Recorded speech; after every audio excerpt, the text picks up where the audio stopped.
কোটা সংস্কারের দাবিতে বিশ্ববিদ্যালয় শিক্ষার্থীদের আন্দোলনকে কেন্দ্র করে দেশের বিভিন্ন স্থানে ছড়িয়ে পড়েছে সহিংসতা। এরই মধ্যে কয়েকজন প্রাণ হারানোর পাশাপাশি আহত হয়েছেন বহু মানুষ।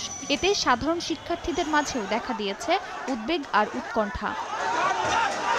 এ অবস্থায় দেশের সব সরকারি ও বেসরকারি বিশ্ববিদ্যালয়ের শিক্ষা কার্যক্রম বন্ধ রাখার নির্দেশনা দিয়েছে বিশ্ববিদ্যালয় মঞ্জুরি কমিশন ইউজিসি।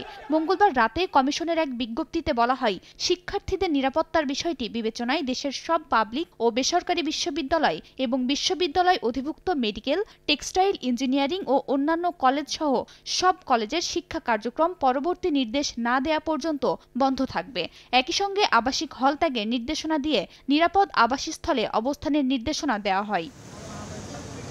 ইউজিসির বিবৃতির পর ঢাকা বিশ্ববিদ্যালয়ের উপাচার্য মুহাম্মদ সামাদ জানান, শিক্ষার্থীদের কখন হল ছাড়তে হবে তা বুধবার সকাল 11টায় সিন্ডিকেট সভায় সিদ্ধান্ত হবে। এদিকে শিক্ষার্থীদের নিরাপত্তা বিবেচনায় দেশের মাধ্যমিক ও উচ্চ মাধ্যমিক পর্যায়ের সব শিক্ষা প্রতিষ্ঠানও অনির্দিষ্টকালের জন্য বন্ধ ঘোষণা করেছে শিক্ষা মন্ত্রণালয়। মঙ্গলবার রাতে শিক্ষা মন্ত্রণালয়ের জনসংযোগ কর্মকর্তা এম এ খায়ের এ নিয়ে বিজ্ঞপ্তি দেন। জানানো হয়, বিদ্যালয় ও কলেজগামী শিক্ষার্থীদের নিরাপত্তার বিষয়টি বিবেচনায় নিয়ে শিক্ষা মন্ত্রণালয়ের আওতাধীন মাধ্যমিক ও উচ্চ মাধ্যমিক পর্যায়ের সব শিক্ষা প্রতিষ্ঠান বন্ধ রাখা হবে। পাশাপাশি পলিটেকনিক ইনস্টিটিউটের কার্যক্রমও পরবর্তী নির্দেশ না দেয়া পর্যন্ত বন্ধ থাকবে। এছাড়া বৃহস্পতিবারের এইচএসসি পরীক্ষাও স্থগিত করা হয়েছে। পরবর্তীতে পরীক্ষা গ্রহণের নতুন তারিখ জানানো হবে। খাদিজা স্বপ্না, সময় সংবাদ।